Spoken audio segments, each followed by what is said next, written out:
en la plataforma del Toro Celeste y de Cornucopia, que era precisamente un aula de pensamiento en la que tomaran parte, de la que le diéramos la verdadera importancia a la filosofía, el ensayo y la ciencia.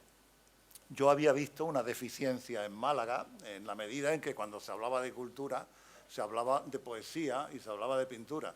Y claro, poetas y pintores hay una inflación bastante considerable. Creo que estamos hablando de 1.450 poetas en Málaga. Entonces, claro, yo pensé que era importante el compensar la idea, es decir, la poesía y la pintura con pensamiento. Cultura, poesía... El término cultura es un término tan complejo que todavía en prácticamente 2 siglos de antropología no se han puesto de acuerdo en definirla. No hay acuerdo, no hay una definición verdaderamente importante. Es decir, que dentro de la ambigüedad y de la generalidad del término cultura, nosotros cuando hablemos de cultura vamos a hablar de cultura en el sentido en que vamos a tratarla en el programa, en el sentido de filosofía, ensayo variado, es decir, y, ciencia en todos los niveles. En cuanto al programa, en principio ya hay cerradas varias sesiones, entre ellas la primera, Antonio Diegues. Después va a intervenir Paul Panquist con el tema de cuáles fueron los primeros moradores de Europa. Después Francis Villatoro, Manolo Arias. Bueno, vamos tocando un poco el ensayo en su sentido también un poco más amplio, no solo filosófico, Manolo Arias, y vamos a traer a una antropóloga posiblemente poco conocida para el gran público, pero muy conocida en el ambiente de la antropología y muy querida por los alumnos, que es una de las cosas que a mí me ha hecho llamarla, ¿no? Es muy querida por los alumnos de antropología de aquí de Málaga. Entonces, bueno, esta será la idea. Después tenemos todavía 3 huecos que hay que llenar, yo ya prácticamente los tengo pensados, y bueno, este sería el programa. Para abrir el programa y para abrir el ciclo, pues yo pensé en Antonio Diegues Lucena, por muchas razones. Pero claro, decir que es por amistad evidentemente sería incierto, no sería verdad. Es decir, Antonio es catedrático de Lógica y Filosofía de la Ciencia de la Universidad de Málaga. Pero además ha sido, yo creo que ya no lo es, pero ha sido también presidente de la Asociación Iberoamericana de Filosofía de la Biología. Ya no lo eres, ¿no? Sí, muy bien. Él ha sido visiting scholar en las universidades de Helsinki, de Harvard y de Oxford. Y tiene, que además lo que me interesa, porque a mí el currículum, bueno, pues al fin y al cabo puede funcionar, puede ir bien, pero a mí lo que me interesa es el desarrollo que ha tenido como pensador y como escritor. No voy a hablar de todos los libros, pero lo que sí que quiero decir es que en los primeros años él hizo mantenía una línea de investigación, que era donde funcionaban sus libros, que trataban sobre metodología y sobre filosofía de la ciencia. El realismo científico, filosofía de la ciencia, son 2 libros representativos. Pero hay un momento en que da un giro hacia la biología y la filosofía de la biología, y hay un libro en el que prácticamente coincidimos los dos porque estamos escribiendo del mismo tema al mismo tiempo, y bueno, el tema del libro es la evolución del conocimiento. Una epistemología de la evolución. El subtítulo es verdaderamente significativo, de la mente del animal a la mente del hombre. Y a partir de ahí hizo una filosofía de la biología, que es un libro contundente e importante, porque posiblemente sea uno de los manuales de filosofía de biología más interesantes que se puedan conseguir en el mercado editorial, que se llamaba La vida bajo escrutinio, con el subtítulo de, bueno, pues una interpretación, una introducción a la filosofía de la biología. Y posteriormente, bueno, da un golpe con el transhumanismo, que ahora mismo es el tema suyo, es para lo que lo llama todo el mundo. Cuando alguien se enteraba, viene Antonio Diegues, el transhumanismo, digo, no, esta vez no es el transhumanismo. Pero es muy interesante porque él ha debido abrir, estará abriendo, seguro, yo no he tenido tiempo de hablar con él, pero estoy seguro que estará abriendo el camino de la ingeniería genética, de las hibridaciones genéticas, bueno, eso que llama quimeras, ¿no? Él mismo lo llama quimera, en una entrevista que habéis visto en el Málaga hoy, el domingo, una entrevista muy buena de Pablo Bujalance. Y bueno, lo interesante para mí, que lo conozco desde hace mucho tiempo, que hemos sido compañeros en la UNED puerta con puerta, que hemos hablado mucho, no es ya que tenga este tipo de libros, sino que la perspectiva desde la que escribe y desde la que piensa, no es la perspectiva estrecha del filósofo de la ciencia clásico que no sacaba las orejas del terreno, ¿no? Que andaba siempre con la vista fija en un campo que era estrictamente. Si hay pensamientos sobre problemas morales, sobre problemas políticos, y lo que a mí me interesa más a veces, que no es solo el pensamiento moral y el pensamiento político, sino la reflexión sobre la tecnología. Darle la vuelta también al tema y pensar qué sentido tiene la tecnología tal como la estamos conociendo y aplicando desde hace varias decenas. Y no solo queda aquí, y con esto termino, sino que realmente lo más interesante, para mi gusto y desde mi punto de vista y desde mi perspectiva, es la reflexión que hace sobre el ser humano. Tecnología, ser humano, vida, muy al estilo de Ortega. Muy al estilo orteguiano, ¿no? Aquellas reflexiones que hacía Ortega sobre la esencia de la tecnología, en las meditaciones de la tecnología, que son fundamentales, aunque sean poco conocidas, ¿no? Bueno, y os dejo con él y espero que disfrutemos, vamos a disfrutar seguro. Buenas tardes. Muchísimas gracias, Juan, por esta presentación tan amable y verdaderamente de un amigo. Aunque no esté aquí por ser tu amigo, como tú has dicho, efectivamente. Compartimos muchos intereses filosóficos de hace mucho tiempo. Tú has mencionado uno, el de la evolución de la mente humana y el origen del ser humano, pero también, por ejemplo, nuestra admiración por Ortega y por la tecnología. Y yo creo que es por esos intereses comunes por los que has pensado en mí para esto. Tienes toda la razón en la descripción que has hecho de mi trayectoria, en el sentido de que he ido pasando desde un campo muy especializado, donde solo te leen los amigos, el campo de la filosofía de la ciencia, a intereses filosóficos más amplios, ¿no? Me dediqué a la filosofía de la biología, que también es un campo muy especializado, pero a partir de ahí empecé ya a interesarme por temas como la aplicación de la biotecnología al ser humano y a otros animales.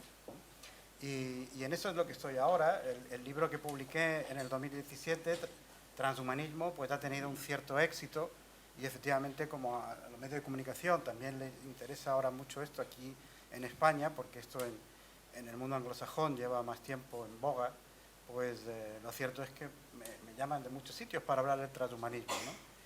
Y Juan me dijo, bueno, pues ahora intenta variar un poco para no decir lo mismo, y yo se lo agradezco también porque efectivamente me apetece también cambiar de tema y no decir siempre lo mismo. Estudiando el transhumanismo me di cuenta de algo que pasa a veces desapercibido.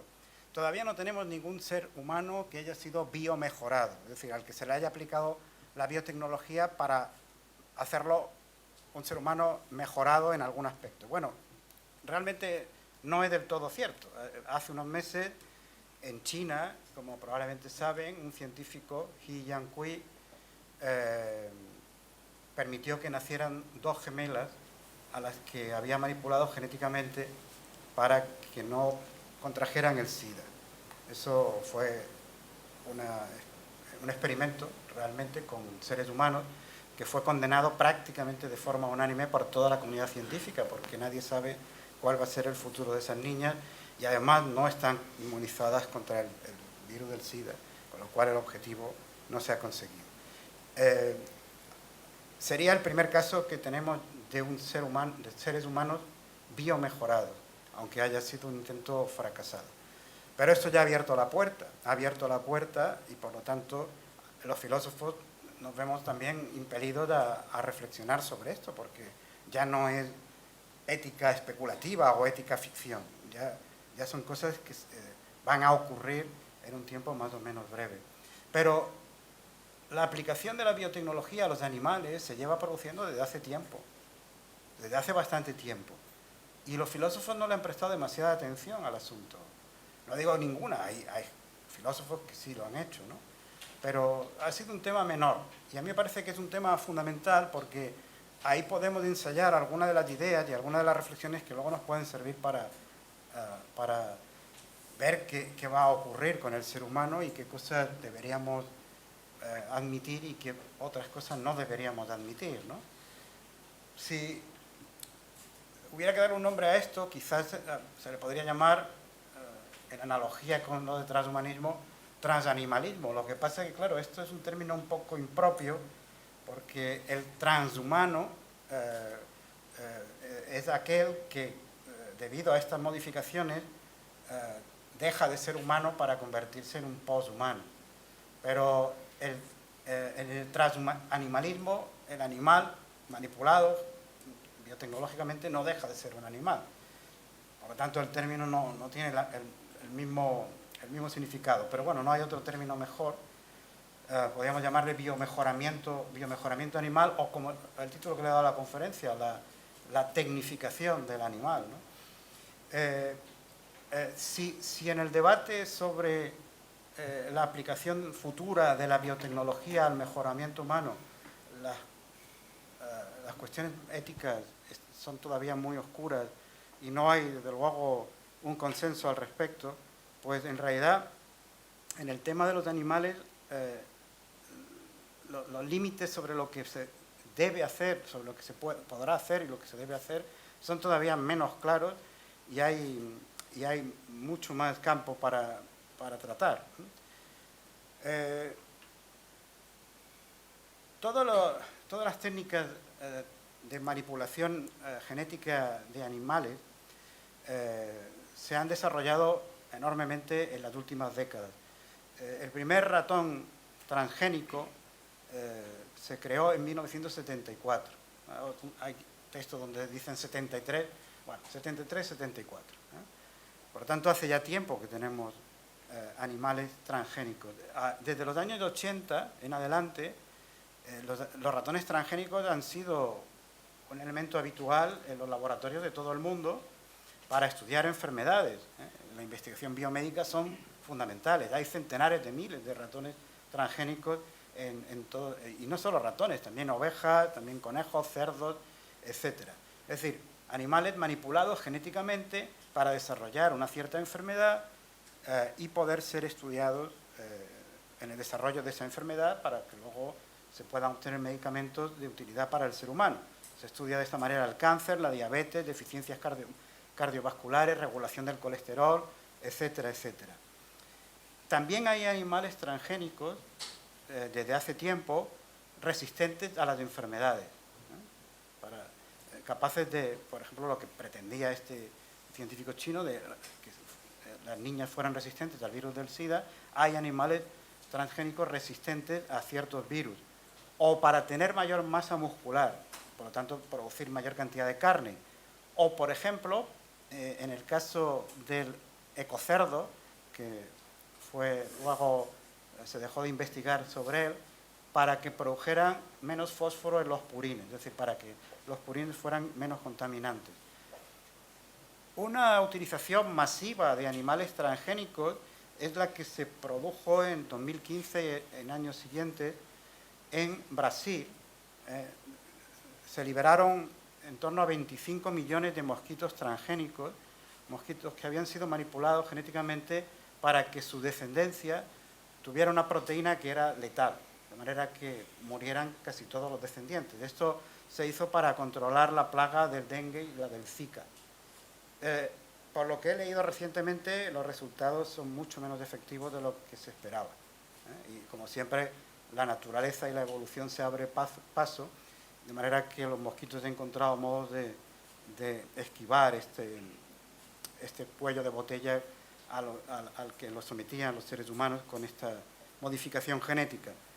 también tenemos vacas que producen la hormona humana del crecimiento, vacas manipuladas genéticamente para producir la hormona humana del crecimiento, que es la que se utiliza para curar la acondroplasia, ¿no?, la enfermedad del enanismo, o para producir proteínas o insulina para los diabéticos, o una proteína anticoagulante, la antitrombina, que también es producida por animales transgénicos.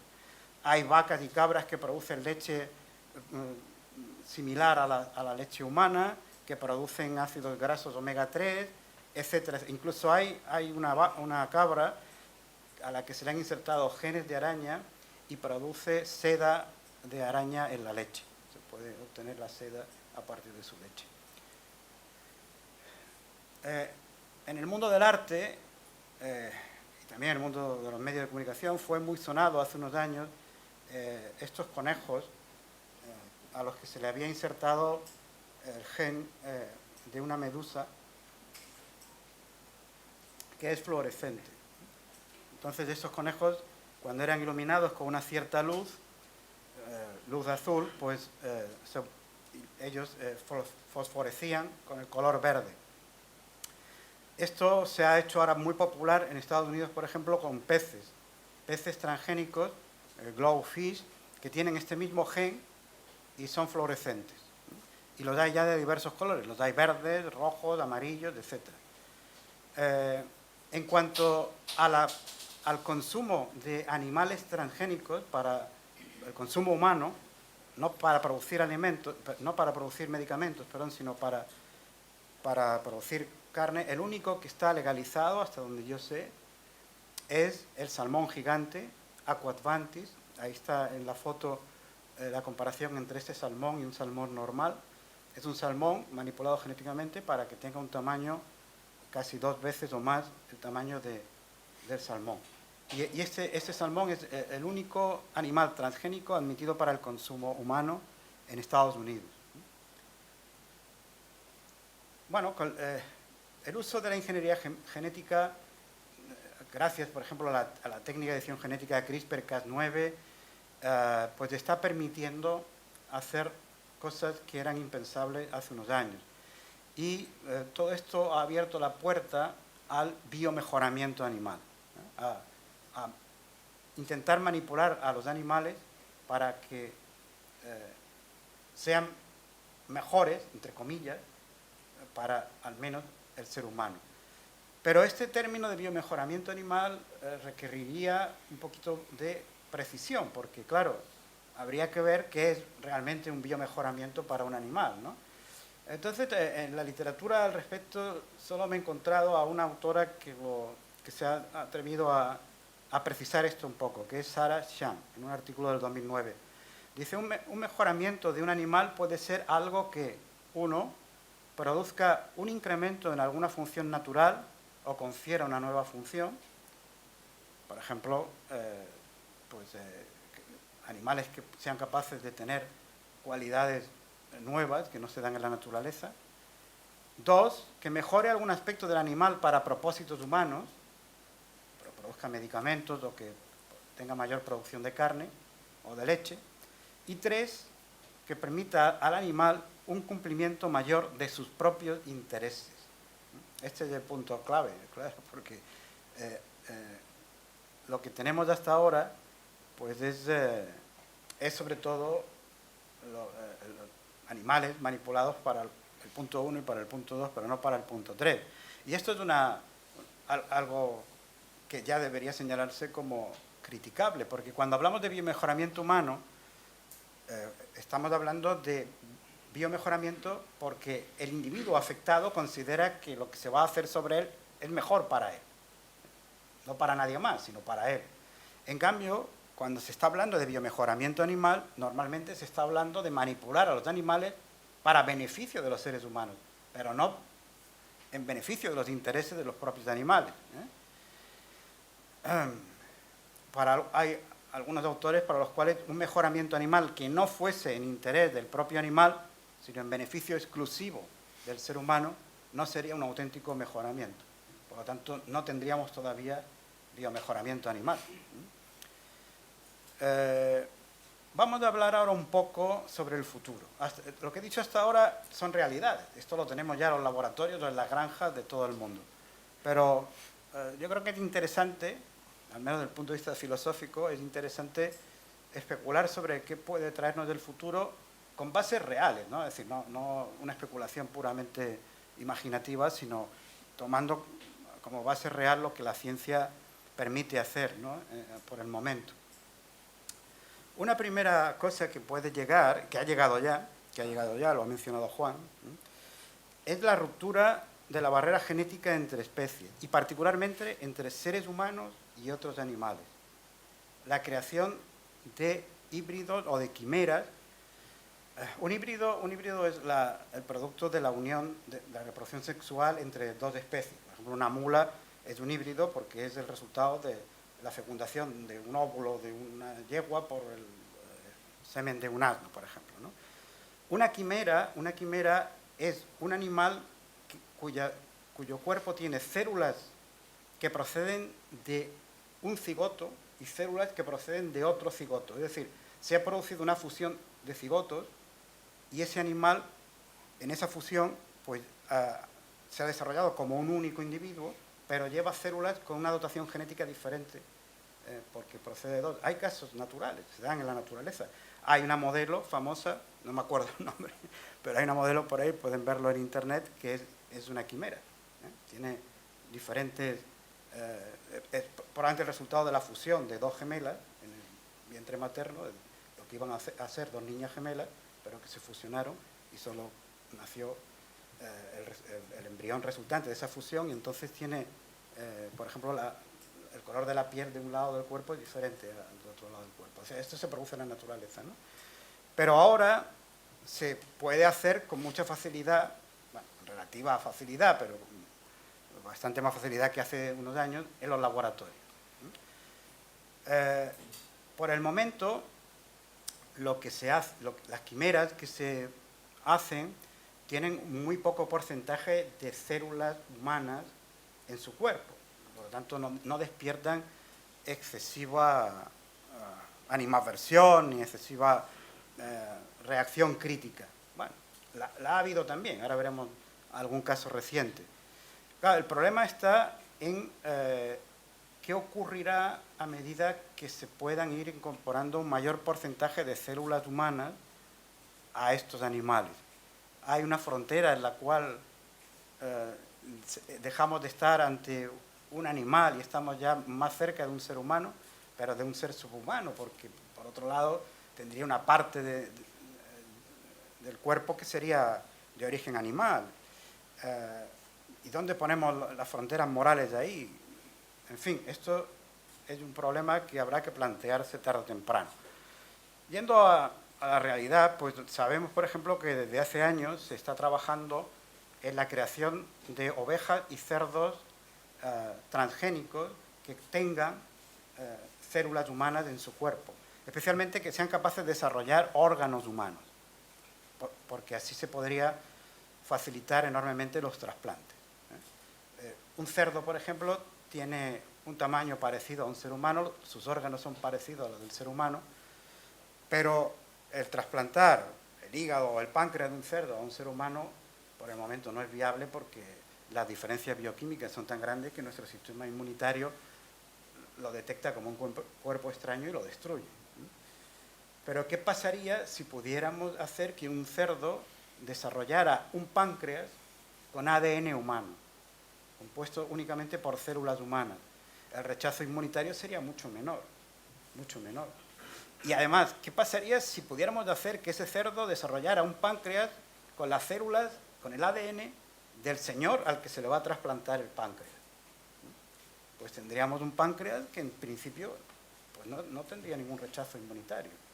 Esto sería un avance increíble porque todos sabemos que España es un país muy generoso en las donaciones, pero esto no es lo habitual por ahí fuera. Entonces la escasez de donaciones es un problema muy grave para muchos enfermos, ¿no?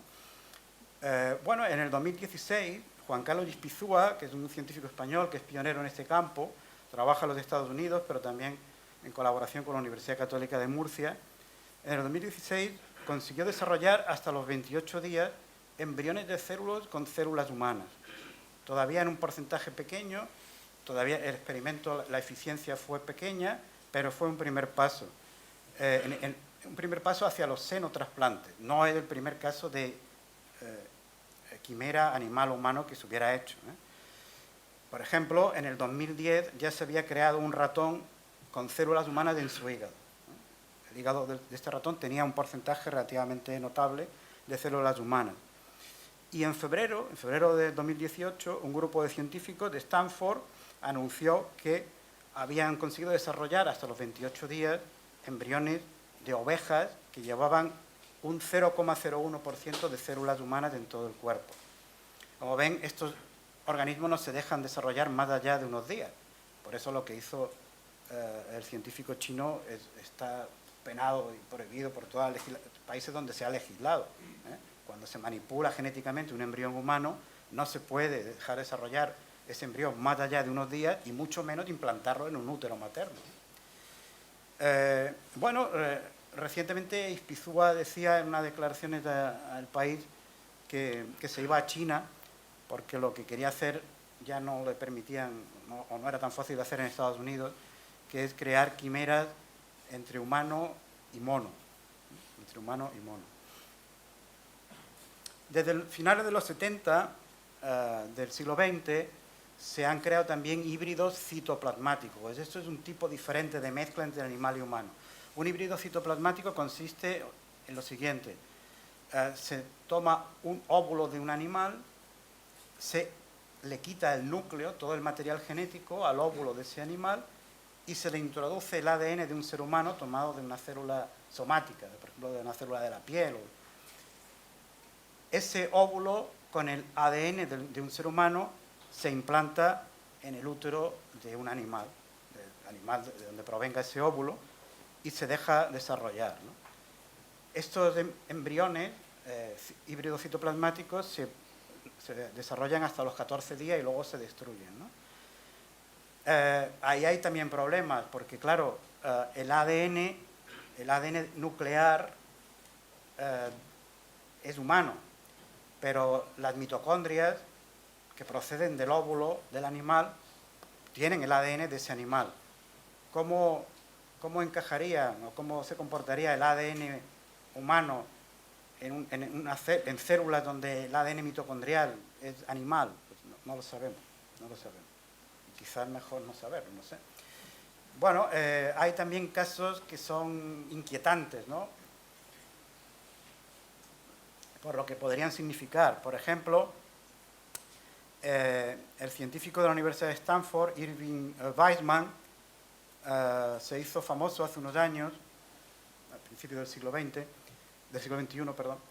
por haber desarrollado un ratón que tenía un 1% de sus neuronas con ADN humano. Es decir, el 1% de sus neuronas eran humanas, eran neuronas humanas, no neuronas de ratón.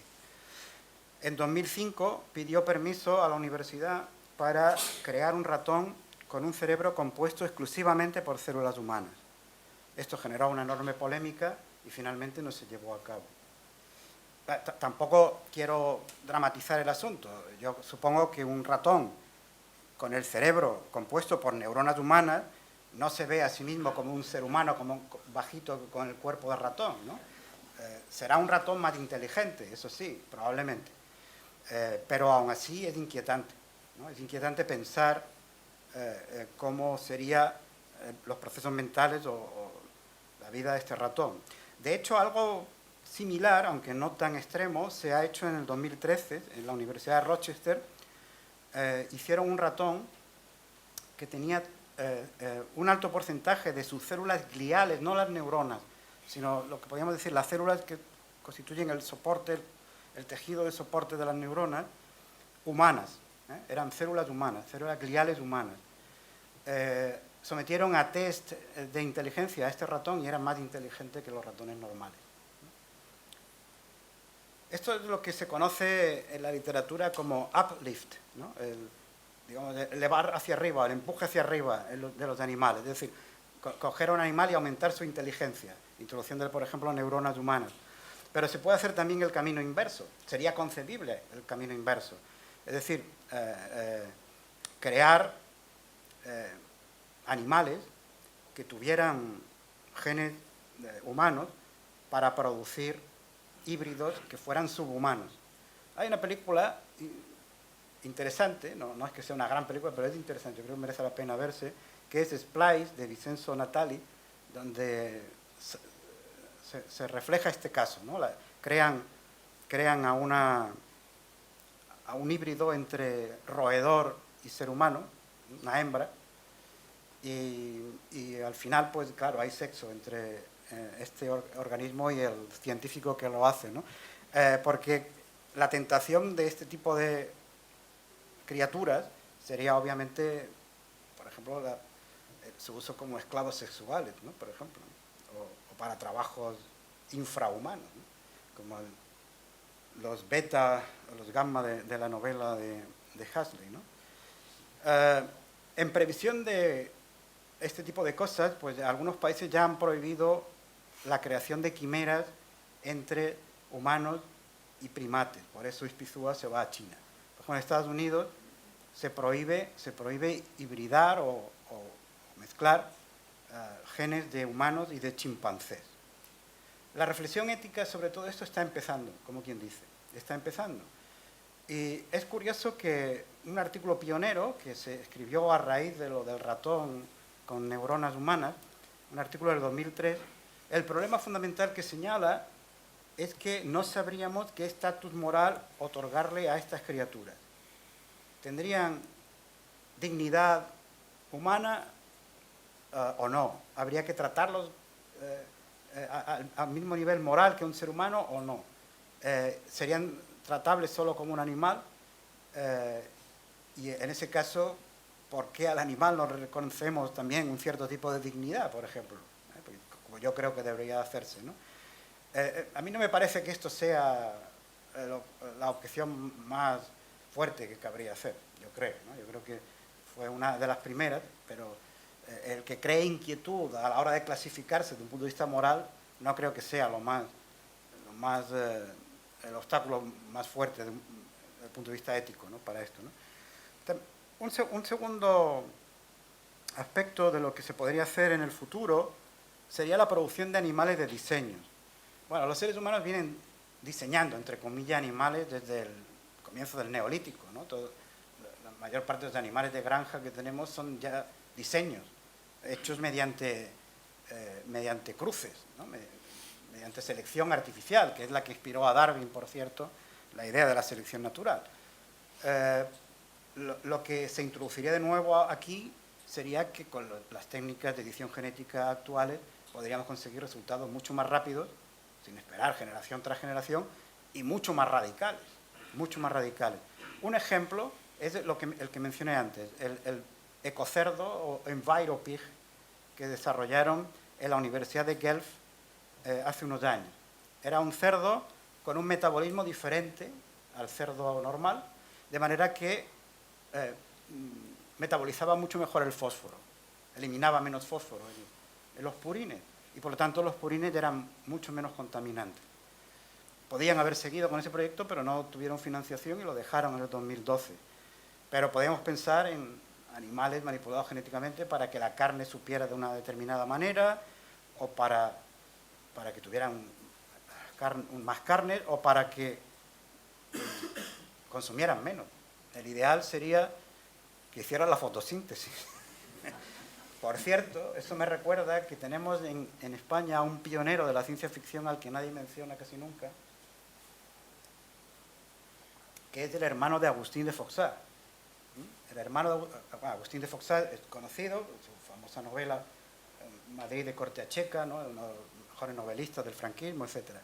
Su hermano es mucho menos conocido porque solo escribió dos cosas, dos novelas. Una es la historia de un jabalí contada por él mismo, que yo creo que es prescindible por completo, aunque allí en la Sierra de Andújar le tiene mucho aprecio, el jabalí tiene su monumento, porque él pasaba mucho tiempo cazando allí en la Sierra de Andújar. Pero el otro es un libro que deberían reeditarlo. Es un libro pionero de la ciencia ficción, se llama Marea Verde.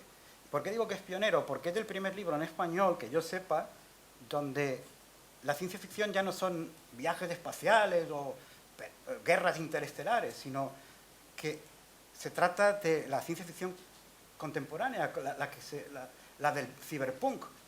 Se trata de una sociedad en la que los científicos han descubierto cómo conseguir que los seres humanos hagan la fotosíntesis. Y por lo tanto se acaba la pobreza, ya todo el mundo tiene alimentos suficientes para vivir, pero se crean disfunciones sociales importantes. Y es interesante. Yo creo que la novela no es que sea, digamos, una novela fantástica, pero creo que está muy bien, que merece la pena. Y se publicó en los años 50 y nadie lo ha vuelto a reeditar, que yo sepa, y merecería la pena. Bueno, y luego podríamos pensar también en mascotas por encargo, mascotas diseñadas por los propios dueños, una mezcla de perro y gato, por ejemplo, la elegancia del gato y la fidelidad del perro, ¿no? O mascotas hipoalergénicas, que es importante. Hay mucha gente que no puede tener mascotas por la alergia, ¿no? Pero se podría entonces fabricar mascotas que no produjeran alergia. O mascotas más longevas. Esto ya se está haciendo en la actualidad. El catedrático de genética de Harvard, del que luego veremos de alguna foto, porque está metido en todos estos fregados, que es un científico de primera línea, pero es un gurú también del transhumanismo, ha montado una empresa el año pasado para alargar la vida de las mascotas. Es un ensayo inicial para luego alargar la vida de seres humanos. Pero él mantiene que puede alargar la vida de gatos y perros, si no, no habría montado la empresa, claro. Bueno, y luego mejorar mascotas de cara a la competición. Una tercera posibilidad sería la de los cyborg animales. Esta ya la veo más remota, pero podría ser. Si las máquinas inteligentes nos van a rodear, como dicen, en poco tiempo, y los robots nos van a cuidar y nos van a atender y van a ser nuestros amigos y vamos a hablar todo el rato con nuestro robot o nuestra robota de compañía, etcétera, los animales tienen que hacer algo para mantener nuestra atención. No basta con que cuando lleguemos de casa se acerquen a la puerta moviendo el rabo, ¿no? Tendrán que mostrar cualidades mejoradas, y para eso pues podrían utilizarse esas técnicas de inteligencia artificial. ¿Quién no querría hablar con su perro? Bueno, pues aunque yo no me gastaría €1 en este aparato, hay una empresa que ya lo comercializa, se llama No More Woof, no más ladridos. Es un aparato que consiste en una serie de electrodos externos, es decir, esto no hay que hacerle ninguna cirugía al perro, un casco con electrodos que se colocan sobre el cráneo del perro, captan las ondas cerebrales del perro y las traducen al inglés. Se están fabricando otros idiomas también. De manera que mediante un programa de ordenador, un programa informático, el aparato empieza a relacionar ciertas ondas cerebrales con ciertas actitudes del perro. Por ejemplo, el aparato detecta que cuando el perro tiene hambre, hay determinadas ondas cerebrales que son las que significan que tiene hambre. Pues entonces aprende a poner eso en inglés, ¿no? Y a decir, por ejemplo, en esta casa cuando se come, ¿no? Y entonces te comunicas con más fluidez con el perro, ¿no? Una cuarta posibilidad sería la recuperación de especies extintas. Aquí de nuevo la ciencia española es pionera en estas cosas. La ciencia española, pues, la verdad es que es meritorio. Que yo sepa, el único animal extinto que ha sido resucitado, aunque solo durante 3 minutos, se hizo en España, por científicos españoles, bueno, catalán, José Folch, ¿no? La cabra pirenaica o bucardo. Se extinguió, la última hembra murió en el año 2000 y se conservaban células de su cuerpo, ¿no? De la piel. Entonces se intentó rescatar a esa especie cogiendo el ADN de esas células e introduciéndolo por la técnica que antes vimos de ovocitos enucleados de una cabra doméstica y luego introduciendo ese óvulo con el ADN del bucardo en una cabra, en una especie de cabra que se parecía más genéticamente al bucardo. El cabrito nació, pero murió a los 3 minutos asfixiado, no podía respirar correctamente. Hubo un segundo intento en el 2003, pero no se le permitió a este científico continuar. Pero esta posibilidad cada vez la reivindican más científicos. Resucitar especies distintas. Y aquí tienen a George Church, el catedrático de genética de Harvard, que es uno de los que quiere hacer esto. De hecho, lo está intentando ya. Quiere resucitar nada menos que al mamut. Tiene ADN de mamut, porque se han encontrado restos de mamut congelados en el permafrost y por lo tanto todavía con ADN recuperable, y ha insertado ese ADN en un cultivo de células de la piel de un elefante asiático. Y entonces está desarrollando un cultivo celular de mamut. Si de ahí más adelante se puede regenerar todo un mamut, habría que verlo. Yo tengo serias dudas, ¿no? Pero de todas maneras, esto de resucitar un mamut plantea también problemas éticos importantes. ¿Qué hace un mamut él solito en un planeta además mucho más caliente que el que vivió? Vamos a restaurar también, vamos a recuperar todo el ecosistema donde vivía el mamut. En fin. Una quinta posibilidad, esta también muy inquietante, sería el desmejoramiento. El desmejoramiento. A veces un desmejoramiento es un mejoramiento. Por ejemplo, si a una persona que es manirrota, que va regalando todo lo que tiene, se le consiguiera hacer menos empático, ¿no?, con la gente, pues le arreglaríamos un poco la vida, porque la está despilfarrando por completo, ¿no? En los animales esto es una tentación muy fuerte, disminuir sus capacidades sensoriales y mentales. Todos sabemos, esto ya es algo que los medios de comunicación han reflejado bien, el enorme sufrimiento que se causa a los animales en las granjas, a los cerdos, a las aves. Hay datos estremecedores de la cantidad de aves y de cerdos que sacrificamos al año solo para el consumo humano. Miles de millones al año. Es realmente una cifra, no la tengo aquí, pero es una cifra estremecedora. Y las condiciones de esta población, la mayor parte de las veces, por no decir casi todas, son terribles. Especialmente las aves, pero también los cerdos. Y luego el matadero, claro. ¿No podríamos evitar todo este sufrimiento si hiciéramos cerdos con menos capacidad de autoconciencia? Hoy día ningún científico cuestiona que los mamíferos, todos los mamíferos tienen un cierto grado de autoconciencia. Todos. Sobre todo los grandes simios. Pero los cerdos también tienen un cierto grado de autoconciencia. Si lo disminuyéramos, no podríamos evitarle sufrimiento. Fíjense que desde un punto de vista de una ética consecuencialista, que es la que suele dominar en el ámbito anglosajón en la actualidad, esto sería moralmente irreprochable, porque estaríamos evitando sufrimiento. Por lo tanto, fabricar cerdos menos conscientes de sí mismos, pues sería una mejora moral. Hay un caso que ya se ha dado. Hay unas gallinas que nacen con una ceguera congénita. De forma natural, nacen ciegas por un defecto genético. Resulta que estas gallinas consumen menos alimentos, encuentran comida y agua con facilidad, no tienen problema para localizarla, consumen menos, pero ponen más huevos y además no se pelean entre ellas, con lo cual no hay que cortarles el pico, que es una de las cosas más dolorosas que tienen que sufrir las aves en las granjas. Bueno, pues ya hay algunos granjeros que han dicho, ¿por qué no producimos estas gallinas de forma masiva? Es decir, ¿por qué no manipulamos genéticamente a las gallinas para que nazcan ciegas y tendríamos menos gasto en alimento, más puesta de huevos y luego evitaríamos las peleas, ¿no? Claro, aquí se plantea el problema de si esto realmente se puede legitimar moralmente, porque alguien puede decir, bueno, le estás evitando sufrimiento a esas gallinas, pero por otro lado es una forma también de dañarlas, porque estamos impidiendo que tengan ciertas experiencias subjetivas que son propias de su especie, ¿no? Como la de ver. Y por lo tanto, desde un punto de vista, digamos, kantiano, estaríamos utilizándolas como un mero medio. Claro, desde una aplicación estricta de la idea kantiana de dignidad, aquí no habría ningún problema, porque solo el ser humano no debe ser utilizado nunca como un mero medio, pero los animales sí pueden.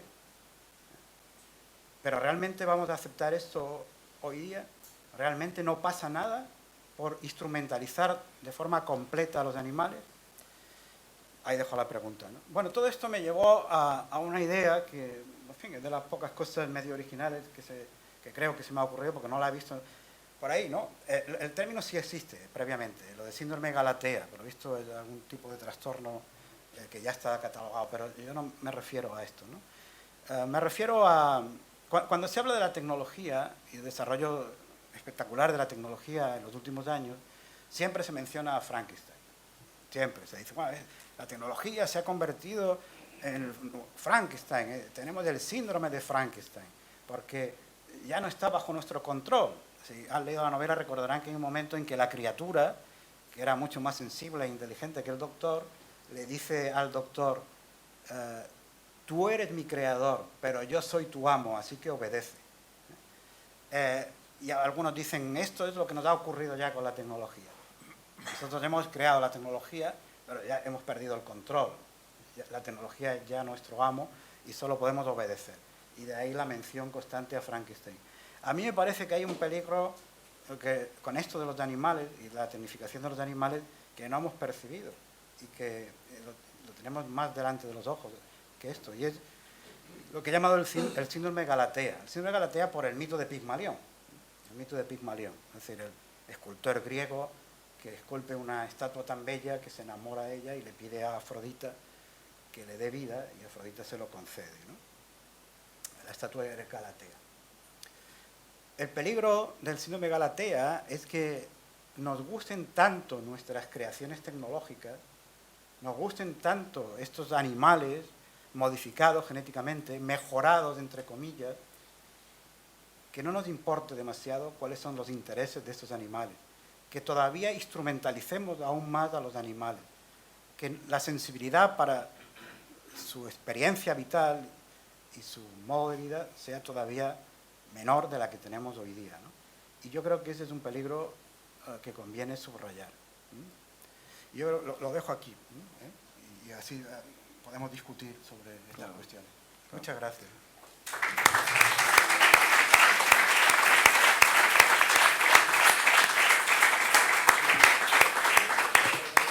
Bueno, ¿tomas la palabra, Jesús? Claro. Pues Jesús Baena, que es coordinador también del programa y del ciclo. Muchísimas gracias, Juan, y por supuesto muchísimas gracias, Antonio. Para mí es un honor y sobre todo como alumno estar sentado en esta misma mesa sabiendo todos los méritos.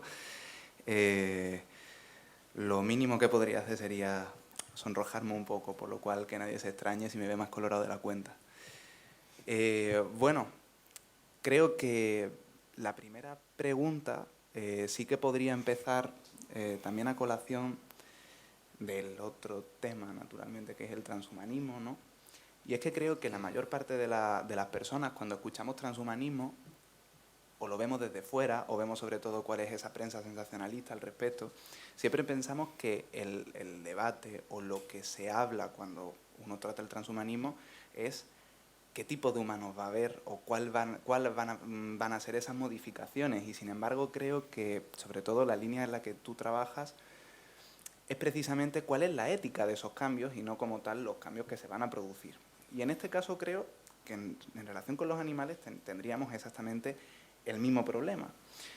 Yo lo que quería plantear es que en el caso de los animales, claro, desde la perspectiva kantiana, como bien contaba, no pasa nada si se utiliza como un medio. El problema, desde mi perspectiva, vendría dado precisamente por la definición de lo que es un animal. Es decir, a un ser humano no se le utiliza como medio por su propia concepción, es decir, por la concepción que tiene el humano de sí mismo. Y lo que sí que permite instrumentalizar a un animal es la concepción que tiene el propio ser humano sobre el animal.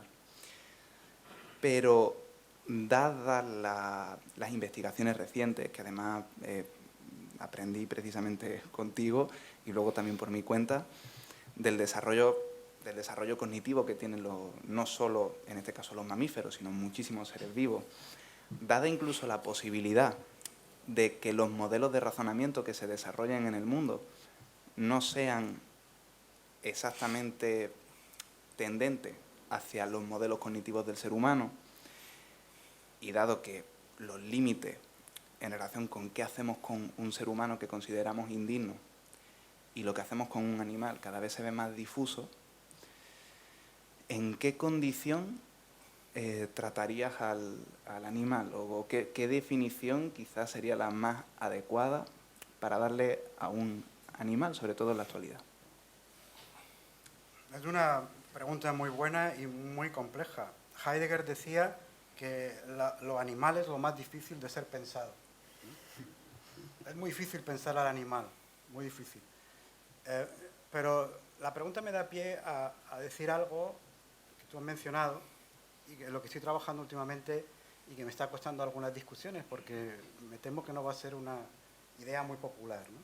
Uno de los graves problemas que tenemos hoy día para pensar bien al animal y para pensar bien sobre el transhumanismo y sobre la biotecnología es el concepto de dignidad humana.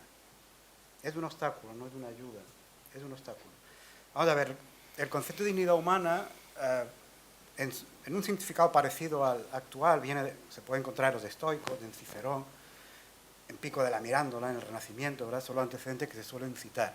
Pero el antecedente más claro es la fundamentación de la metafísica de las costumbres de Kant, donde Kant dice que en el reino de los fines hay cosas que tienen precio, tienen un valor por el que lo puedes cambiar, pero que solo hay una cosa que tiene dignidad, es decir, que vale por sí misma, que tiene un valor intrínseco, que es el ser humano, porque el ser humano es el único ser que es autónomo, es decir, capaz de darse leyes morales a sí mismo.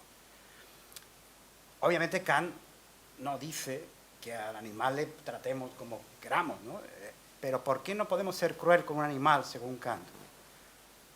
Porque estaríamos practicando la crueldad que luego podríamos aplicar sobre un ser humano. Es decir,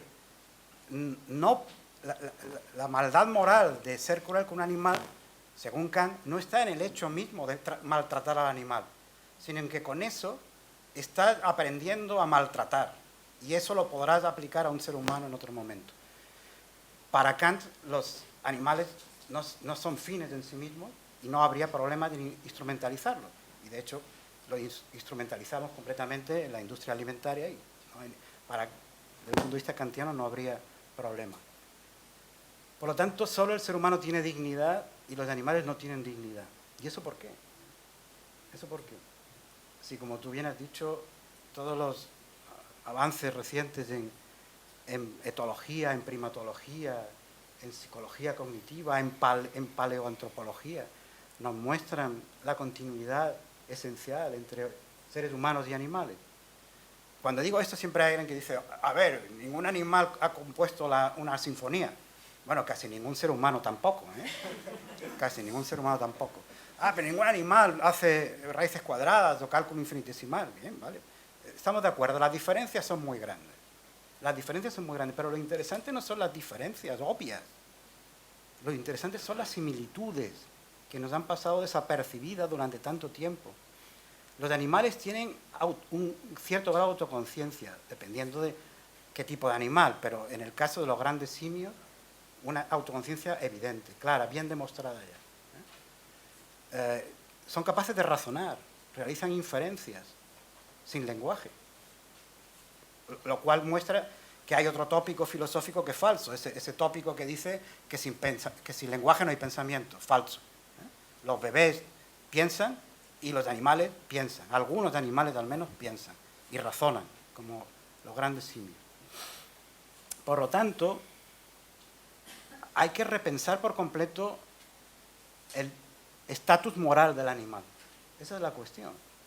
Y cuando se habla de esto, pues siempre salen estos vídeos con personas más o menos desquiciadas, diciendo barbaridades, y todos nos reímos mucho. Fíjate qué tonterías están diciendo, pues no cogen y le quitan a la gallina su gallo porque dicen que el gallo las viola, qué cosa, qué ridículo todo esto, no sé qué. Eso es un tema serio, es un tema serio. Es decir, los animales sufren, los animales tienen un cierto grado de autoconciencia y los animales han sido excluidos tradicionalmente del ámbito de lo moral. Y no podemos seguir haciendo esto.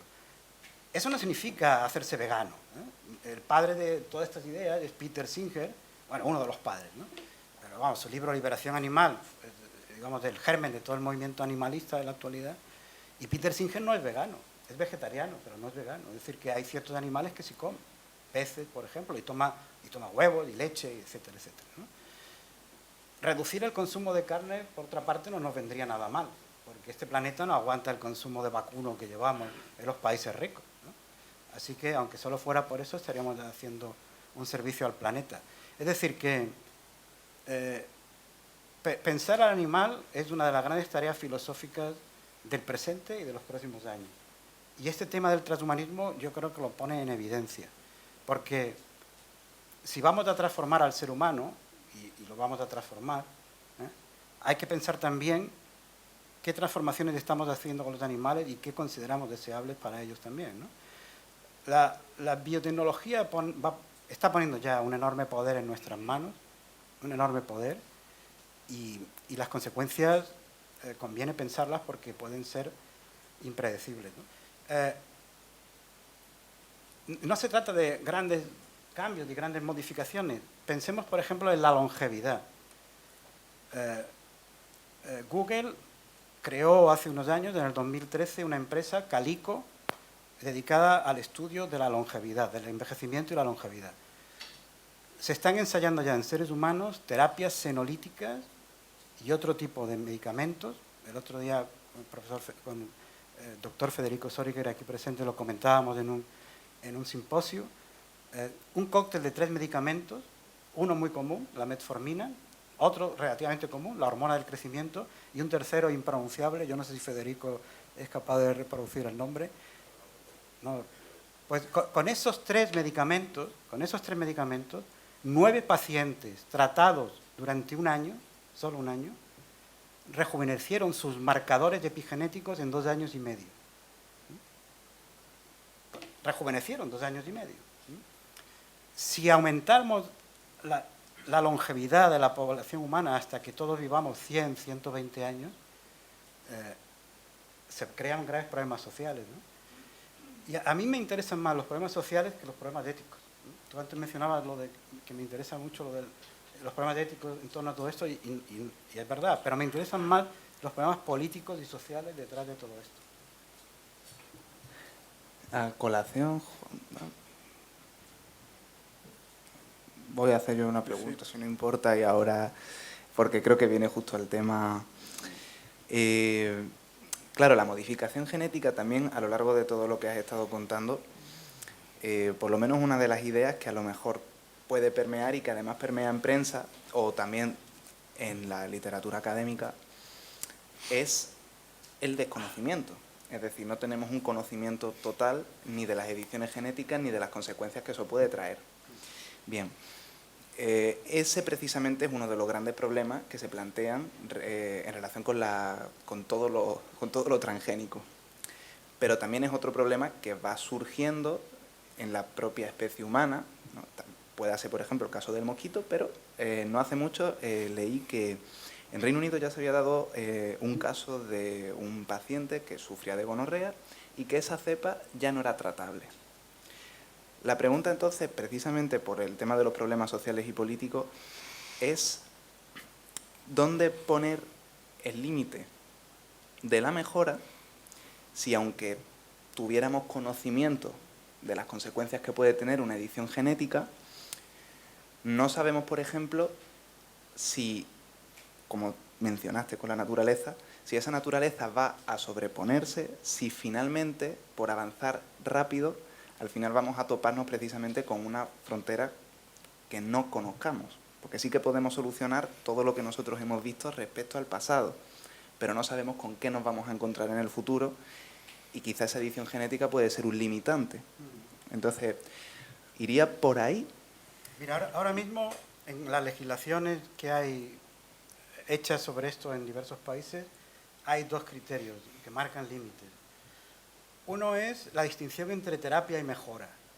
Se consideran legítimos aquellas modificaciones genéticas que estén dirigidas hacia la cura de enfermedades, pero no se admiten las que signifiquen una mejora del individuo. Por eso He Jiankui fue criticado, entre otras razones, ¿no? Y una segunda distinción es edición genética en las células somáticas o edición genética en la línea germinal.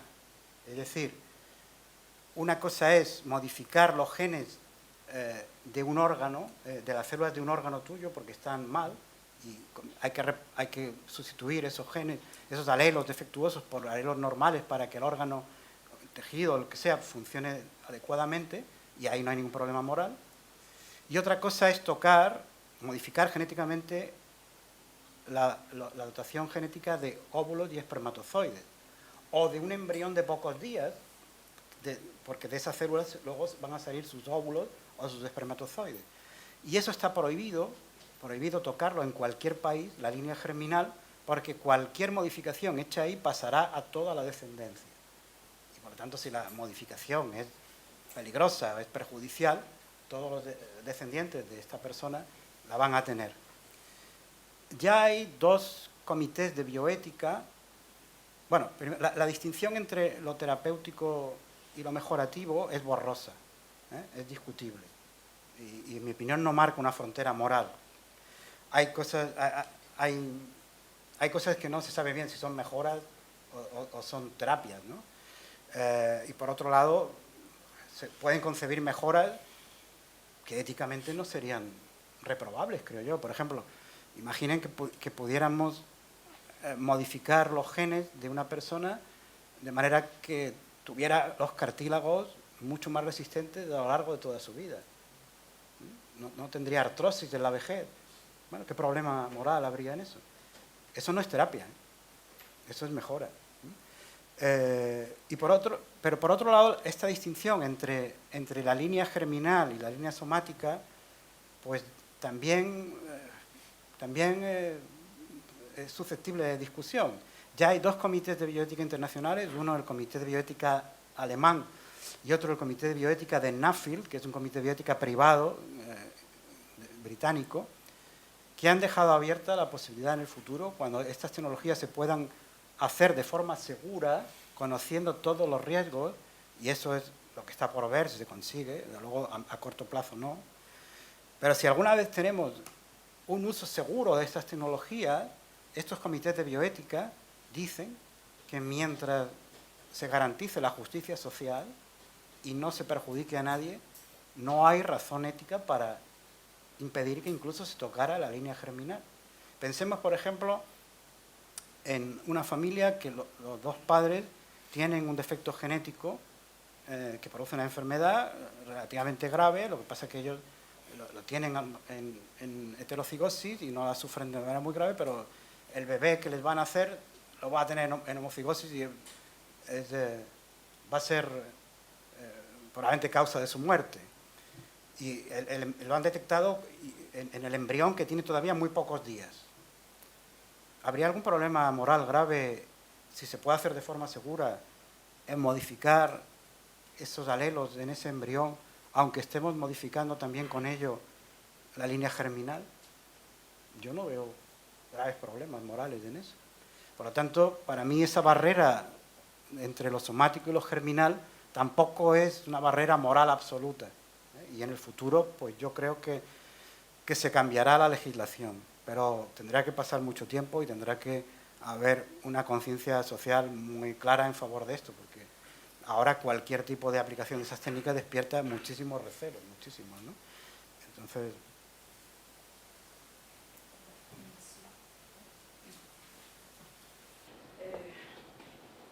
Mi animal está aterrado y por tanto va a razonar bastante mal. Me conoces de sobra como para saber que ya tenía la crítica preparada. A ver, y son demasiadas cosas incluso las que podría decir en ese terror que me produce la enumeración que has dado de todo lo que se está haciendo en los laboratorios, como para decirlo en unas pocas palabras. La verdad es que necesitamos una conversación de más tiempo. Pero, a ver, yo empezaría diciendo que ni Hobbes conocía a los lobos, ni Kant conocía mucho a los animales, y en eso estoy de acuerdo con Jesús, ¿no? Con la pregunta que he hecho. Creo que racionalmente no es por donde se puede enfocar esta cuestión. Creo que, bueno, es evidente que el Génesis ha hecho mucho daño y que el etnocentrismo no tiene ninguna justificación más allá del miedo que tiene la especie humana a desaparecer y cada individuo a su propia desaparición, y por eso estamos haciendo todo lo que hacemos para que nuestra vida sea más larga.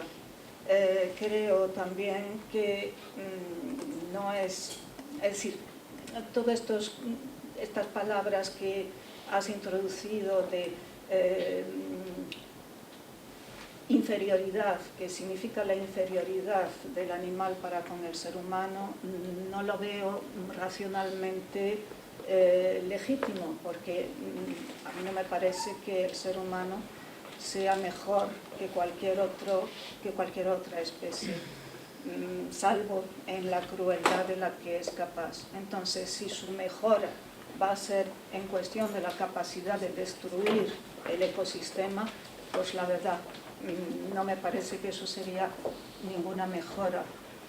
Y tampoco me parece que el ecosistema sea algo que pueda mejorarse, porque en realidad está concebido como un sistema autopoético bastante dramático ya desde el principio, puesto que está sustentado por el hambre y por la necesidad de que unos se coman a otros para sobrevivir. Por tanto, la crueldad está dada desde el principio. Bien, pero es un organismo que incluye a todas las especies, y ninguna especie, salvo la nuestra, es capaz de romper el equilibrio que permite que ese ecosistema funcione. Luego, cuanto más introduzcamos mejoras, entre comillas, es decir, cuanto más nos introduzcamos nosotros en ese sistema para cambiarlo, para transformarlo, más posibilidades haya de que sigamos destruyendo, digo yo. Y bueno, podría decir muchas más cosas, sobre todo en relación con la idea de la moral del semejante, ¿no? Que es bastante distinta a la moral, como todos sabemos, de la ética. La ética es el cuidado del hábitat. La moral no, la moral, como bien has dicho, es algo que nos damos nosotros, a nosotros mismos, bueno, pues para no comernos entre nosotros, ¿no? Pero la ética es algo mucho más amplio, es el cuidado, como digo, del hábitat y por tanto el cuidado de ese ecosistema. Y no soy ecologista, soy animal, lo siento. Yo también, Chantal, yo también lo soy y me reivindico como tal. No estoy tan en desacuerdo contigo con lo que acabo de decir, solo puntualizaría algunas cosas, ¿no? Es decir, yo lo que he hecho es una exposición de lo que hay y de lo que es previsible que haya, pero desde luego a veces cuando trabajaba sobre esto mi sensación de horror era también grande, ¿no? Lo que pasa es que uno se va curtiendo cuando ya lee mucho sobre estas cuestiones, pero no es nada grato ver y leer sobre lo que le ocurre a los animales y lo que... Ahora bien, yo creo que tienes una visión excesivamente buena de la naturaleza. Yo comparto tu visión pesimista del ser humano, pero no tu visión positiva de la naturaleza. Hay otras especies que han hecho barbaridades en este planeta. Por ejemplo, las cianobacterias. Las cianobacterias se cargaron este planeta llenándolo de desechos que llamamos oxígeno y acabaron con toda la vida casi que había. Hasta el punto de que hoy día las cianobacterias que quedan viven en reductos donde no hay oxígeno. Lo que pasa es que la vida se abrió paso y aprovechó ese residuo venenoso que era el oxígeno y que sigue siendo bastante tóxico, incluyendo para nosotros, lo aprovechó para obtener energía de una nueva forma. Y toda la vida que conocemos en este planeta es el resultado de aquella destrucción masiva producida por las cianobacterias. Si la especie humana lo vuelve a hacer, pues otra especie más que se carga el planeta, la vida en este planeta, que seguirá adelante sin nosotros. La vida resiste mucho más de lo que pensamos, ¿no? Seguirá adelante sin nosotros. Es decir, nuestra especie es una especie más, ni mejor ni peor, ni mejor ni peor. Hombre, yo como soy humano le tengo más cariño a nuestra especie que a la de los lobos, ¿qué quieres que te diga? Pero porque pertenezco a ella, reconozco que este es un punto de vista que Peter Singer llamaría especista. Pero yo creo que es que no hay más remedio que ser especista. Si uno va por un río y se encuentra a un niño ahogándose junto a un perro, yo creo que todos tenemos muy claro a quién rescataríamos primero. No diríamos, no, los intereses de los dos están igualados porque los dos sufren. Entonces voy a echar una moneda al aire, a ver a quién rescato. Es inevitable ser especista. A lo mejor eso está mal, pero yo creo que Peter Singer propone un ideal imposible, que es el antiespecismo. Y yo creo que una buena parte del animalismo se desvía gravemente de su objetivo asumiendo esa visión antiespecista, porque no creo que sea muy útil para la situación en la que estamos. El caso es que, Chantal, ahora, en la situación en la que estamos, el ser humano... Te veo, no te preocupes, no te levantes, te veo bien. En la situación en la que estamos, el ser humano no tiene más remedio ya que intervenir para su propia supervivencia, pero también para la propia gestión de la naturaleza. La naturaleza ya no existe, nos guste o no, la naturaleza ya no existe. Existe lo que podemos llamar naturaleza 2.0, que es la naturaleza pasada por el tamiz de la tecnología humana. Una reserva natural no se sostiene sin la tecnología humana. Insisto, si desaparecemos todos los seres humanos, la naturaleza se abrirá camino de nuevo y ahí tendremos de nuevo naturaleza sin decimales. Pero ahora esa naturaleza ya no existe. Entonces ya no se trata solo de nuestra supervivencia, se trata de la supervivencia de otras especies. Sin la tecnología humana no sobrevivirían ya muchas especies, no digamos las domésticas, claro. Entonces, nos guste o no, estamos en lo que Ortega llamaba la sobrenaturaleza. Y de ahí no podemos salirnos hasta que nos extingamos. Es decir, que mi diferencia contigo sería únicamente esa, que mi visión de lo natural quizás es menos optimista o menos, no sé cómo decirlo, es más dura, ¿no?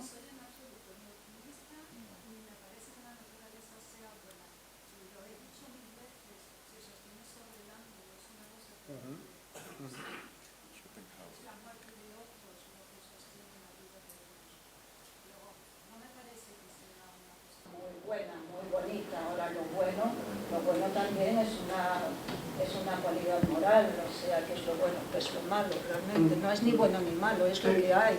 Y lo que hay no es muy bonito, la verdad. Pero que desaparezca la especie humana tampoco es ni malo ni bueno. A mí me parece a mí bueno. Vamos a ver, desde el punto de vista de la naturaleza no es ni malo ni bueno. Desde el punto de vista mío particular sí es malo. Y supongo que desde cualquier ser humano que quiera seguir viviendo y viviendo en una sociedad con más seres humanos. Pero claro, alguien puede decir, sí, pero ese es un punto de vista especista. Ya, pero no puedo evitarlo. No puedo evitarlo. En colación... Perdona, sí, es verdad que estaba Rafa, no es que veo mal, pero... Yo quería hacer dos preguntas. La primera, se dijo, a partir de una cosa que se dijo como en medio broma, cuando se habló de mamut, ¿no? Pero que era sobre, ya era lo referente al ambiente ecosistema ecológico, ecosistema, ¿no? Bueno, sí, el sistema ecológico. Vale.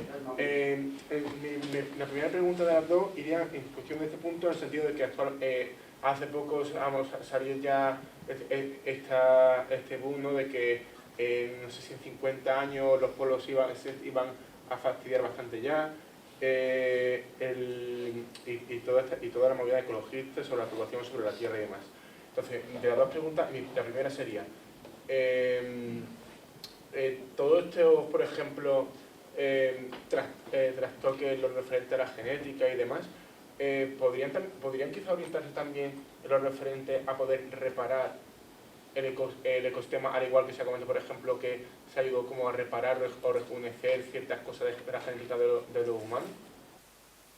Hombre, en teoría sí, pero es mucho... Si ya es complejo resucitar a una especie extinta, imagínate todo un ecosistema, ¿no? Porque además ahí intervienen también factores climáticos, etcétera, ¿no? Es decir, yo creo que aquí hay demasiada fantasía tecnocientífica. No pongo en duda que puedan hacer como se hizo aquí en España con el bocardo.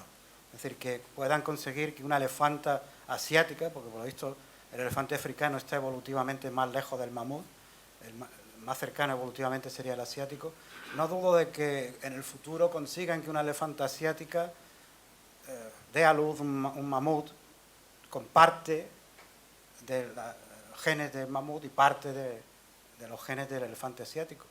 Pero no le veo a eso ninguna utilidad y desde luego no me parece que puedan reconstruir ni todo el ecosistema ni toda la vida que rodeaba a aquella especie. Por lo tanto, es más un alarde científico-técnico para impresionar o para obtener financiación que algo realmente interesante incluso desde el punto de vista científico. No me refería a volver a la época del mamut, sino simplemente a reparar un poco el ecosistema actual, en el sentido de que si se están funcionando los polos cada vez más, pues reparar los cielos para que no sea eso. Y la segunda pregunta que quería comentar, era en referente también a la prolongación de vida humana.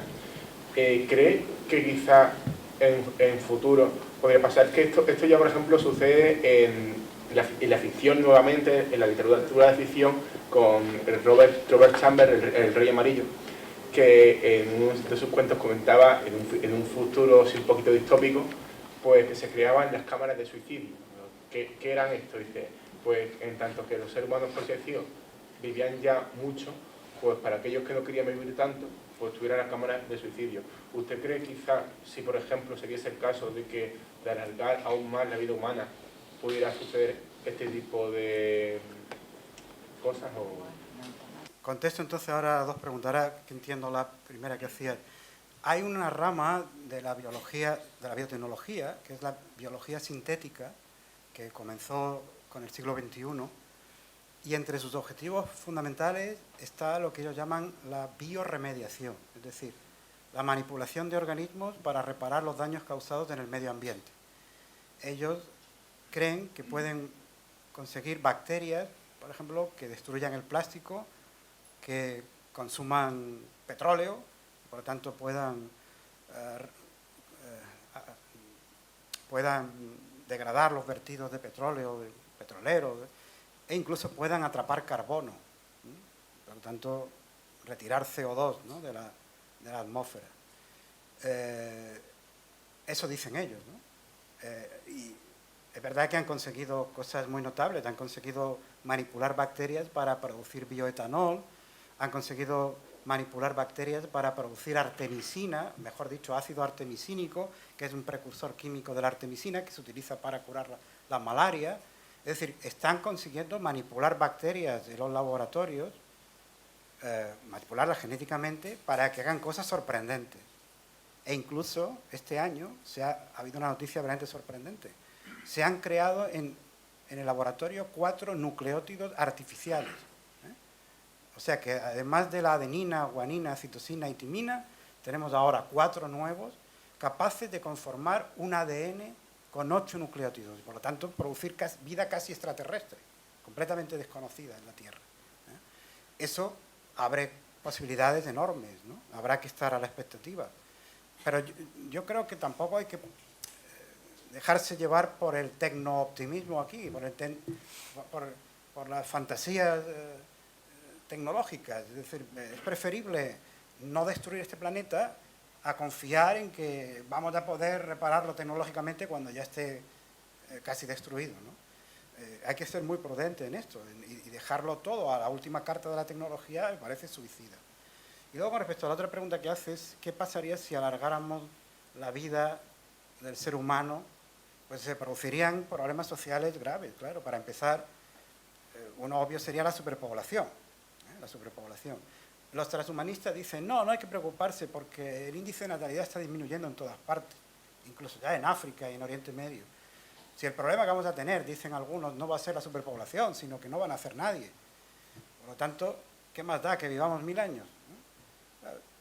Una sociedad donde no nace nadie, por las razones que sea, es bastante triste también, porque al final pasa como en los pueblos pequeños, todos terminamos conociéndonos y ya sabemos de qué vamos, ¿no? Se vuelve menos distraída, por decirlo así, ¿no?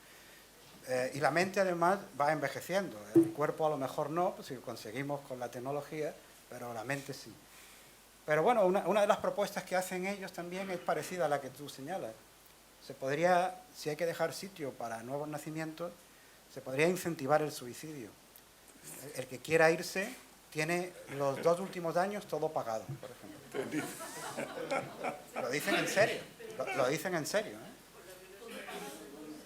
Sí. Ahora, luego te tienes que suicidar, luego no vale arrepentirte, ¿eh? Bueno.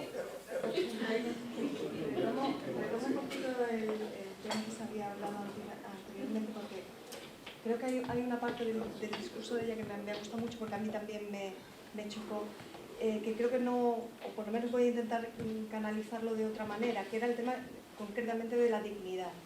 El hecho de dar dignidad al animal está basado desde el occidentalismo, evidentemente, en la dignidad humana. Es decir, cuanto esas especies más se asemejan a nuestro concepto de hombre, las creemos que tienen o pueden tener esos derechos que nosotros les derivamos, ¿no? En este sentido, creo que hoy en día ya hablar desde ese punto de vista me parece como un poco como antiguo. En el sentido porque decir... no solamente, es decir, que estamos en un organismo, como ella bien dice, vivo, y los seres vivos son más allá, es decir, que ya extrapolamos también a una dignidad natural, a una dignidad de entornos naturales, por así decir, en un concepto amplio, no solamente mirándonos, no sé cómo lo ves en ese aspecto, ¿no? Porque en lo que es el orientalismo sí existe desde antiguo una teoría muy... con respecto a todos los seres vivos, la dignidad de cualquier cosa que esté viva encima de la tierra. Es decir, simplemente la anécdota de los monjes, cada mañana los monjes tibetanos se azotan los pies. Se azotan los pies para pedir perdón por los animales que nosotros matamos en nuestro hecho de vivir, ¿no? El hecho de vivir implica muerte y por tanto nos matamos. Yo creo que ahí iba también un poco esa reflexión del androcentrismo que utilizamos a la hora de nuestro concepto de dignidad. Con respecto a una especie nos parece que son más dignas y otras más indignas, ¿no? No sé cómo lo veis. Bueno, yo empezaría diciendo que incluso el planteamiento que llamas de anticuado sería ya todo un progreso que fuera aceptado de manera general, porque es absolutamente minoritario. Es decir, si tú hablas con cualquiera y le dices que los animales tienen dignidad, te va a decir que eso no es así, que la dignidad únicamente la tienen los seres humanos. Entonces, si por las razones que fuera, mucha gente empezara a aceptar que también hay animales con dignidad, a mí me parecería ya un gran avance. Pero efectivamente, yo no llego a esa conclusión por el camino que tú señalas, ¿no? Es decir, bueno, partimos de la dignidad humana y cuanto más se parezca el animal al ser humano, pues podemos empezar a fluir dignidad desde el centro del hombre hasta... No, me parece que tampoco la visión oriental creo que sea muy aceptable. Es decir, uno tiene, lo ha dicho Chantal también, la vida es cruel. Es decir, uno tiene que matar las bacterias que le infectan a uno y uno no puede ir mirando al suelo como los monjes budistas más extremos para evitar matar insectos, etcétera. Y hay que matar mosquitos si transmiten enfermedades, es inevitable. Incluso hay que matar animales de los laboratorios si queremos curar enfermedades muy graves, ¿no? Ahora, yo creo que los animales tienen dignidad, pero no porque se parezcan más o menos al ser humano, sino por algo muy simple, por lo que dijo Jeremy Bentham en el siglo XIX, porque pueden sufrir. Entonces, su grado de dignidad dependerá de su capacidad de sufrimiento. no sé, una ameba tiene menos dignidad que un caballo. ¿Por qué? Pues porque ni siquiera tiene sistema nervioso, por lo tanto, una ameba no sufre. Tiene un valor, claro, tiene un valor. Cualquier ser vivo tiene un valor. Es mejor que haya algo vivo a que no haya nada vivo, ¿no? Pero si la dignidad la extendemos ya hasta cualquier forma de vida, por elemental que sea, incluyendo todas aquellas formas de vida que no tienen sistema nervioso y por lo tanto no son capaces de sufrir, entonces el concepto se diluye tanto que sí se vuelve absolutamente inútil. Yo, por ejemplo, soy defensor del proyecto Gran Simio y lo he defendido en publicaciones y estoy adscrito a él aquí en España. A mí me parece que es un buen modo de comenzar, porque hay mucha gente dispuesta a aceptar que los grandes simios, chimpancés, bonobos, gorilas y orangutanes, sufren de manera muy similar a un ser humano y que por lo tanto no se le pueden hacer ciertas cosas. Por ejemplo, no se le puede privar de libertad y no se les puede matar sin más. Y por lo tanto, esos grandes simios deberían estar protegidos por la ley. Eso tiene una manera fácil de decirlo. Debería haber derechos para esos grandes simios. Lo que pasa es que hay gente que se pone muy nerviosa con lo de los derechos de los animales. Derechos de los animales significa únicamente que algunos animales están protegidos por la ley. Hay ya algunos jueces, en particular 2 juezas argentinas y un juez, o una jueza neoyorquina, otra argentina y otro juez argentino, que han dado un paso adelante, a mí me parece importante. Le concedieron el habeas corpus a chimpancés o a orangutanes. Hasta ahora el habeas corpus era un derecho únicamente para el ser humano. El habeas corpus es el derecho que tiene cualquier detenido a que se le presente ante el juez y el juez averigüe por qué está detenido y si las condiciones de su detención son legítimas. En cualquier país democrático es un derecho básico, ¿no?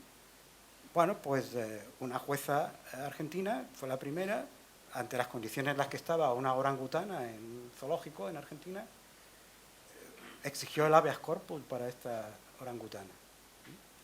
Y tuvieron que ir los cuidadores del zoológico a explicarle qué estaban haciendo con esa orangutana allí y le concedió la libertad en una reserva. Y la llevaron finalmente. Bueno, en ese primer caso no, porque estaba ya muy mayor y enferma y no se la podía trasladar.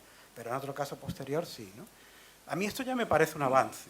Me parece un avance. Yo creo que a la sociedad hay que ir convenciéndola de esta forma. Si tú le dices a cualquiera, todos los seres vivos tienen dignidad y el ser humano, lo de la dignidad humana es un cuento chino. No es un discurso bien recibido. En cambio, si se empieza a decir, y esto yo lo creo firmemente, y ya cuesta que entre ese discurso, el concepto de dignidad humana hace en determinados contextos más daño que beneficio. Ha hecho un gran servicio en la defensa de los derechos humanos, porque ha convencido a mucha gente de que los derechos humanos hay que respetarlos, porque esto de la dignidad humana suena como algo muy profundo, pero en el contexto de nuestra relación con los animales se ha convertido en una barrera discriminatoria, porque solo los seres humanos tienen dignidad y los animales no tienen ninguna. Y yo creo que cualquiera que haya tenido trato, incluso trato emocional, como señalaba Chantal, que no es un problema racional, sino emocional, y es verdad que hay mucho también ahí de los sentimientos y de las emociones, de la empatía con los animales. Cualquiera que tenga un cierto trato con los animales sabe que no es verdad que no tengan ningún tipo de dignidad. Que lo que se le hacía en los circos ambulantes, por ejemplo, a algunos animales de hace años, cuando yo era niño, era indigno. Y hay ya alguna mención a la dignidad de los animales en algunos documentos del Parlamento Europeo. O sea que ya me empieza a sonar. Cuando yo era un estudiante, sonaba a contradicción en los términos, a oxímoron, hablar de mente animal. Mente animal. Querrá decir mente humana. Hoy día todo el mundo acepta que los animales tienen mente. Lo de dignidad animal todavía hay mucha gente que no lo quiere asumir, pero yo creo que empieza a abrirse la puerta para esa posibilidad. Pero es verdad que, en fin, hay varios modos de llegar ahí. Yo no llego especialmente desde un planteamiento puramente antropocéntrico, pero tampoco creo que debamos igualar todo que no haya distinciones, no, es decir, entre los animales para esto, ¿no? No porque se parezcan más o menos al ser humano, sino porque tengan más o menos capacidad de sufrimiento. Perdón, ¿cuál sería la diferencia, si la hay, entre el sufrimiento de un gran simio y la conciencia del amor? Bueno, ahí está, ese es un tema sobre el que se discute mucho, ¿no?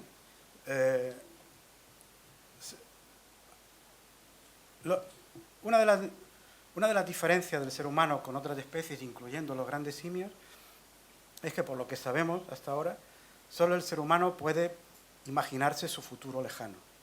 Los simios, los grandes simios, solo son capaces de anticipar su destino, su futuro, en unas horas, no más. Entonces, ellos no pueden imaginar su muerte, ¿sí? Aunque si alguien los va a matar, en ese momento sí que están sufriendo su muerte con plena conciencia. Pero no pueden tematizar que en unos años van a morir, ¿sí? Hay una foto por ahí, no sé si la tengo aquí, hay una foto impresionante de una reserva en Nairobi, creo que es, cerca de Nairobi, de chimpancés, donde se están llevando a una chimpancé hembra muerta. Se publicó, ¿la conoces, no? Sí, la conozco. En el National Geographic. Pero parece que era solamente que no eran todos los chimpancés, pues algo anecdótico, parece ser. Bueno, pero al menos un grupo de ellos se reunió a mirar todos cómo se la llevaban, ¿no? En una actitud que denotaba que algo importante estaban viendo ahí, ¿no? Para ellos al menos. Entonces hay quien dice, bueno, aquí hay una diferencia moral fundamental. Matar a un ser humano es malo porque el ser humano experimenta su muerte como un daño objetivo. Todos sus proyectos futuros se vienen abajo, no pueden seguir adelante. En fin, experimenta su propia muerte como un mal. En cambio, el animal no. Primero, no tenemos ninguna seguridad de cómo puede un animal imaginar su muerte, si es que puede. Se dice que los elefantes sí que tienen una experiencia de la muerte más nítida, ¿no? Pero por otro lado, a lo mejor eso tampoco es tan importante desde un punto de vista, es decir, a lo mejor la diferencia ahí también es de grado, no absoluta. Está íntimamente unida a la conciencia del tiempo. No solamente al futuro, sino al pasado. También, sí. Claro, porque un animal tiene memoria, un chimpancé tiene memoria longeva, como la tiene el ser humano. Memoria a corto, Estamos con el concepto del tiempo. memoria a corto plazo sí tienen y mejor que la humana incluso. Hay experimentos que lo muestran.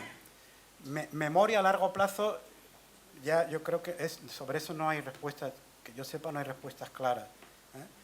Se dice, como mencionaba antes, que los elefantes sí, pero bueno, habría que poder probar que los chimpancés, por ejemplo, recuerdan cosas de años atrás, y eso que yo sepa no se ha probado.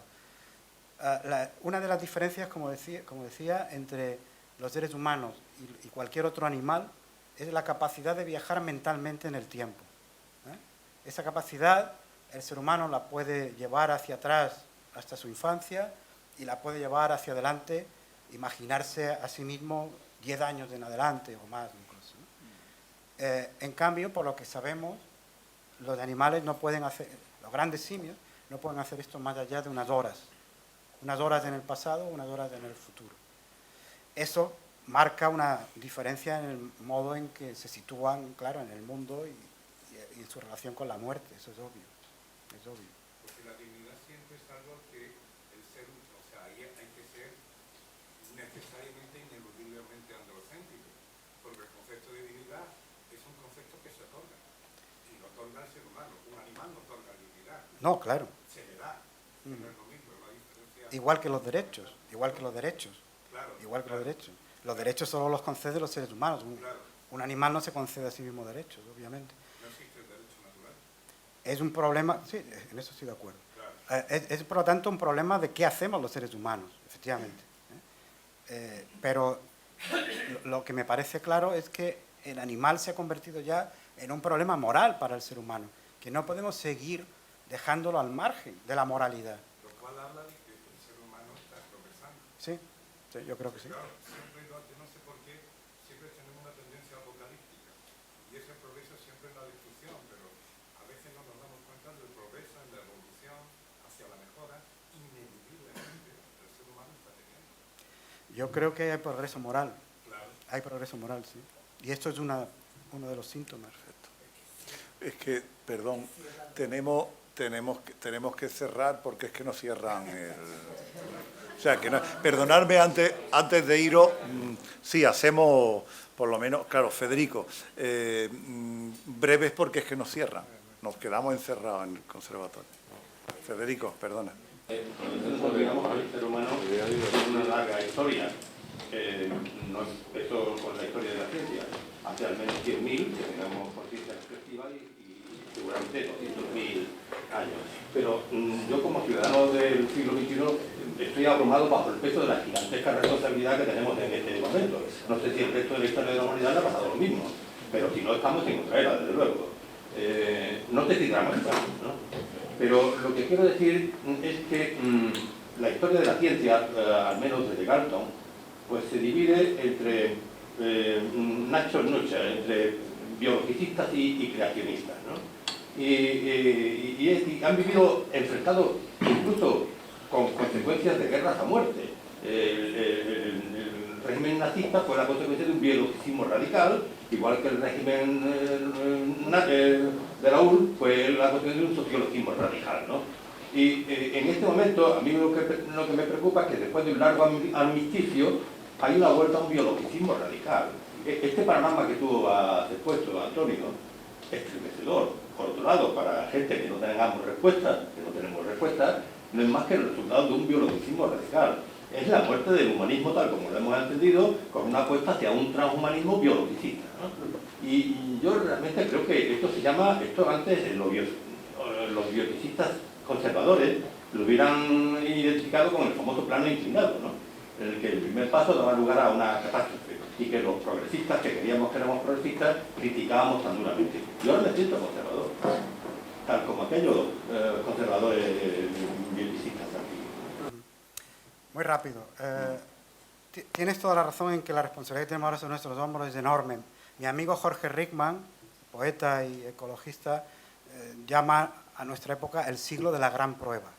El siglo de la gran prueba porque cree que ahora es cuando nos jugamos todo, ya, a partir de este momento. Nos estamos jugando todo. Y luego estoy completamente de acuerdo en lo que ha señalado del retorno de un biologicismo extremo que choca frontalmente contra el viejo humanismo. El reto está en ver si reconstruimos un nuevo humanismo de algún tipo que incorpore buena parte de todo esto o si realmente el humanismo ha llegado a su fin y lo que vamos a tener que aguantar es sencillamente que se nos impongan los hechos sin más, ¿no? El determinismo tecnológico del que hemos hablado alguna vez. Virginia. Sí, yo quería decir algo, que en el siglo VI a.C., Pitágoras, el gran filósofo griego, decía que enseñaba que no tenía, que los animales tenían autoconciencia y pensamientos. Así que era el único, creo, la única persona que en aquella época decía que no teníamos que comer animales. Hoy en día sabemos muy bien qué pasa, no sé si lo sabemos todos, pero todos estos pensamientos, cuando se matan, por ejemplo, los animales, ¿no? En los mataderos, todos estos pensamientos tóxicos, quiero decir, el sufrimiento de los animales, lo comemos, porque todo eso se transmite. Como es un organismo, y por eso Pitágoras decía que no tenemos que comer, por ejemplo, ni pescados ni carne, ¿no? ¿Entiendes? Así que creo que vale la pena hacer una referencia a este gran filósofo y también el escultor griego se llama Pigmalión, ¿no? Así que Pigmalión puede ser cualquier creador, también cualquier sistema político o ideológico, ¿no es así? Y social que se impone, ¿no? A los ciudadanos, ¿no es así? La primera pregunta, es interesante su observación, pero yo soy un filósofo de la corriente que se conoce como naturalismo filosófico y entonces me gusta basar mis ideas en lo que dice la ciencia, ¿no? Entonces yo prefiero que la ciencia me diga cuál es el grado de autoconciencia de cada animal, etcétera, y a partir de ahí basar las decisiones en lugar de una generalización o de una especulación como inevitablemente era en aquella época, ¿no? Con respecto al otro, la pregunta es más difícil, ¿no? No tengo una respuesta clara, la verdad. Bien. Bueno, tenemos que terminar. Agradezco a Antonio la deferencia de haber venido a hablar con nosotros. Os agradezco a vosotros, pero sinceramente y además apasionadamente que hayáis venido, y os anuncio que el 12 de noviembre, ya en el rectorado, vamos a tener una conferencia interesantísima. Jesús, Antonio y yo os la recomendamos vivamente. Paul Panquist, que creo que es uno de los paleontólogos más interesantes y que mejor conoce una buena parte de la hominización, sobre todo en Orce, el hombre de Orce, va a dar una conferencia que se titula, lo he apuntado para que no se me olvide, ¿Qué conocemos de los primeros moradores de Europa? Os la recomiendo vivamente. 12 de noviembre.